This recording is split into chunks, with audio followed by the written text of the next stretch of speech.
Hey everybody, Killian here.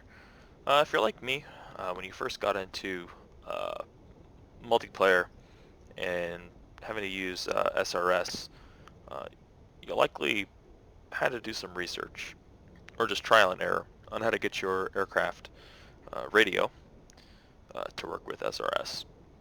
Now, I have SRS settings set to uh, automatically connect to a server when I join it. So here we are on the Haga training server. And today I'm just going to show you how to get SRS working with your JF-17. So we'll just go ahead and run through some starting procedures here. We are starting cold. We're here on the training server. We are at, let's see, we are at Katassi. Um, and we're going to go ahead and show you how. So first is battery, AC, and DC generators on. Turn on then COM 1 and 2.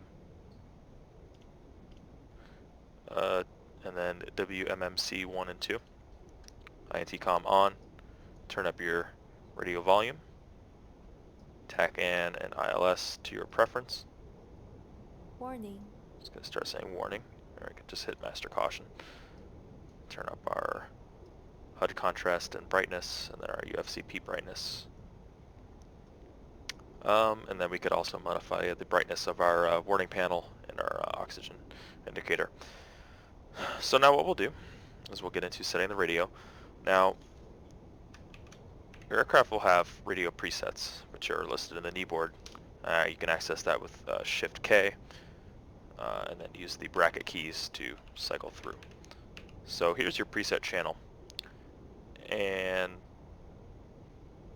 Alt-V will access the briefing. Under the briefing, it'll show on servers, if they're using SRS, the frequencies. In this case, for when we get our jet started and we want to take off out of here, we're going to want to contact or talk to everybody on the ATC/airfield traffic frequency. In this case, it's 249.500. If you look here, 249.500 is not listed on the presets. It's kind of between 125 and 126. So what we want to do is go into the physical radio here on the jet and modify one of the preset channels to be 249.500. In this case, we'll just modify 125 to be 249.500.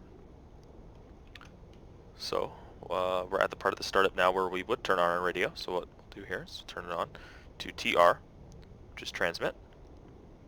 Second, what we want to do is now hit the handoff button. That's this little guy here.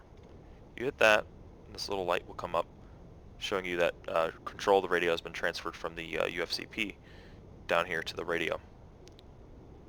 What we'll do now is select the 7 key, which has a P underneath it to show you that you are now changing the preset. We're going to go to preset channel 125. Don't need to press enter or anything. Just automatically goes to it, because preset channels can only be 3 digits. And now what we'll do is go over to set. Now that we have set selected, it shows the preset channel we have, which is 125, and the frequency that it is set at, which is 249.100. We want to change that to 249.500. Now how we do that is we just press the enter key. Our cursor will begin blinking. Type in 249.500. You don't have to type in a decimal or anything. It goes in automatically. You don't need to press enter.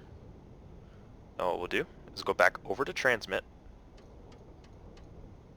and then click the handoff button. Now that should be 125. If we go into COM 1 here, we select 125. There we go. As you can see up here in the COM 1 VHF radio on SRS, we have 249.500 selected on channel 125 in the jet here. If we go to our kneeboard, it shows 125 has been changed to 249.500. Tailpipe 1-1, radio check. Loud and clear. Thank you, sir. So there we are. We just went ahead and transmitted here on a multiplayer server uh, by changing one of the preset frequencies here in the JEF to match that of, in this case, the ATC air traffic channel here on the Hocket training server. If anybody is still confused or still has questions, go ahead and leave them in the comments below. I'll go ahead and answer you. But I hope this little mini tutorial was helpful to you in the future if you decide to hop on online DCS for the first time and that server has SRS enabled. If you need help downloading or getting your SRS set up, just let me know and I'll try to help you out. Have a good one.